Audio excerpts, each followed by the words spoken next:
y'all. Bow down, children, I'm your mama. Giving queen, giving drama. This place gave you cone heads. It's 11:30. Go to bed. Who's your favorite fun? 11:30, too late. That was Maya Rudolph. Welcome back to DBL, showing us whose mother on SNL over the weekend. Here's how some other stars celebrated Mother's Day.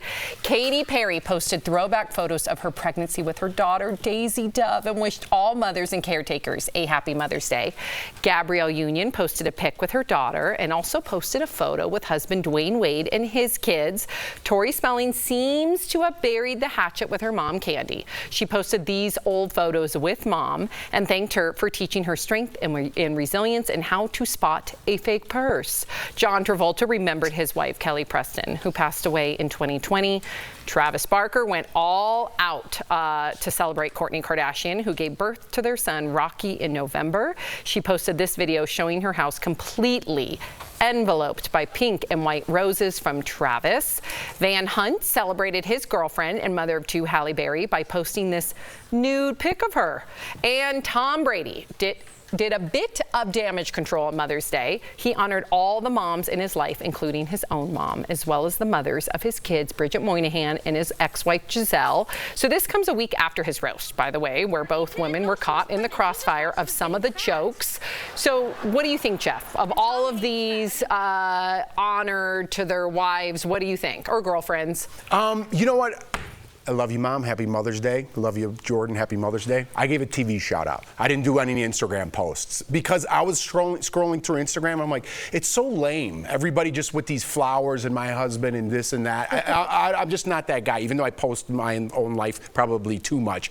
I'm not with it. I had a beautiful day. I FaceTimed my mom in Chicago. She was with my brothers. They were out at a barbecue. Beautiful. Jordan just wanted to eat in. We could have went out. And we just decided to do just family stuff. Love my parents. Love my wife, and yeah, great Mother's Day. Jeff, but you know what to each their own. You know what I just thought about as you were talking is where we just showed that Tom Brady clip. I wanted to throw this out to you guys. It's been kind of found out that when he stood up and said, "Don't make any more jokes about Robert Kraft, the owner of the Patriots," he did that famously during the speech. But he didn't say that about either of his mothers of his children. That's true. They were not on the They were not on the. But people list were making either. jokes. Yeah. Yeah. He could. So it's like if you protect your boss, you're not going to protect the two women that brought your children onto this planet. And I'm sure they're like, yeah, those save your IG posts, buddy. Erica, Steph. Steph. I'm Tori. He also used to. He said he didn't have to do the roast at all. Doing the roast means you've opened an elevator to all of your life. It has to be on the table. They're famous. They had to be on the table. So knowing that, he did it voluntarily and then said, but I don't want you to hurt Robert Kraft, but my wives were on the table, is a little bit tricky. It's a little bit tricky. Either everything's on the table or nothing's on the table. Right. And if your boss is off the table, then that means there's options for other people to be off the table. His kids were off the table as well, but not the wives. But when you open the elevator, anything's... Oh, you're... I was wondering. Yeah. That's not even a saying. Get off waiting. I was waiting too. That's not a saying at all. I never heard of open the elevator. You see the elevator, what happens on the floor. Okay. I was hoping to get her for once. Damn. I never get you. All right. You'll get me done next time. Speaking of moms. We'll get you, Steph. A survey of 2,000 mothers in the U.S. said that they spend, on average, 97 hours a week on parenting tasks. More than half said they sacrifice sleep for their kids. 47% regularly give up date nights, hobbies, and time with friends for their children. Does this surprise anybody? Well, you're the mom on. No, this does not surprise me. There's so many times I want to go out with my friends or hang out with you guys after work, and I can't. I could arrange a sitter. Yeah, go ahead. And this is almost directly to you. I think you should. I do sometimes. I know, but I like being with my kids. I really do. If I'm ready for a break, I do take a break. Right. I do. Okay. Well, it's just I've been around long enough where I've seen kids go from birth to now they're in high school, and I'm like, wow, I'm old. And I've seen their parents give up their lives. Let's just call it what it is. Sam, you are 100% a mother and almost nothing else. And it's not that I don't think the kids are appreciative, but the kids are going to go off to college and start their lives. That's 20 years of your life. Maybe you should show them, like, hey, take some time for yourself. Take some time for your mom. I don't know. Miles is very small. I'm just gonna give you a little leeway here. She's 100% a mother and so many other things. I mean, mostly. I mean, almost nothing else. honestly, it's okay. It's a lot, Erica. And I understand it's a lot. I understand it's a lot. I think when I said, well, you're the mom sitting at the table, I also think about how I communicate with you and how I've become more aware, especially in recent years, of how to communicate and accommodate my friends who have children. Because a part of being 40-something without children is the idea that if I want to wake up tomorrow and go to Vegas, I will do that.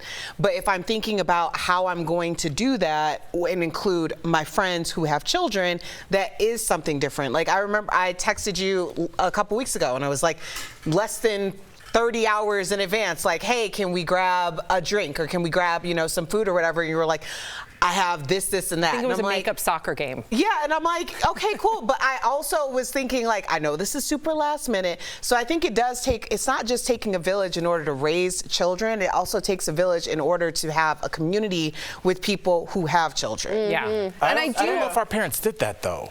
With what? In terms Taking of like time for themselves? throwing their whole lives away for us. My parents were very involved. My parents told me, when I asked my parents if I could go out with my friends, and then I was like, just because you don't have friends doesn't mean that I don't have friends. And they were like, we have you. We don't have any friends. Like, that was it. Right. Like, and so I was like, well, I don't want to not have friends just because I have you. You know what usually ends up happening, and I think Jeff can attest to this. You end up, like, with our neighbors, it's just so much easier to get together with them because then the kids play and then the parents can kind of relax because the kids are entertaining themselves. So that's been literally, I look at it's my saving grace. I look forward to a Friday night at my neighbor's house because she's become one of my best friends and I can just relax while the kids entertain themselves. But going back to the beginning, I want to give a shout out to like the stay-at-home moms like Jordan because people will read it and be like, oh, please, stay-at-home moms, 97 hours a week. Yeah, they never get to shut it down, ever.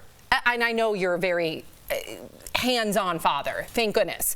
But let's give it to the stay-at-home parents, whether it's a mom or a dad. It's a lot of work. And then the single parents out there, I can't even imagine how y'all are doing it. Yeah, I don't want to be just, I just think that a lot of parents, there used to be like, you guys go in your room, we're playing cards down here. Don't come downstairs. Yeah, remember those parents? Yeah. And I think those parents had a lot more healthy, organic relationship than telling our kids that they are the center of the universe at all times. Because it does affect them. I've noticed some personality quirks in a lot of these kids where they're very comfortable, like talking to an adult, like, I'll get with you in a second. I'm like, I would never have talked to an adult like that, but because we have blown up our lives and had like almost like a child fetish where we're focused on them all the time, I think going you're right. back and forth to what do you need and equipment.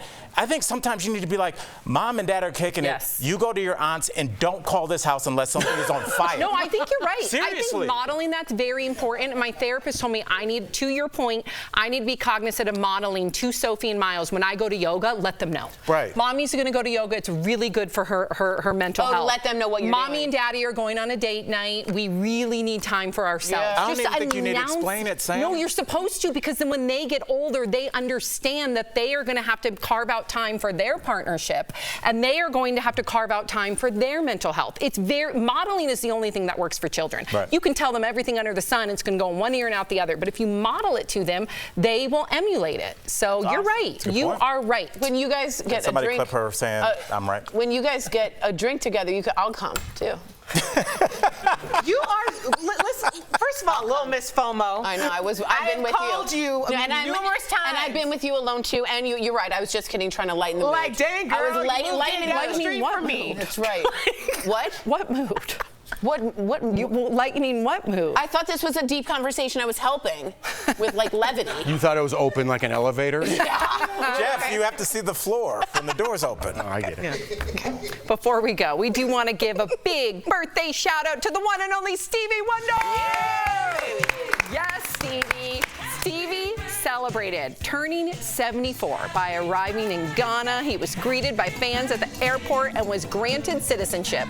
Stevie has said he was interested in permanently moving to the country. Yeah. My sister and I, yes, go my ahead. sister and I have this thing. Anytime you go out, somebody starts saying to happy birthday.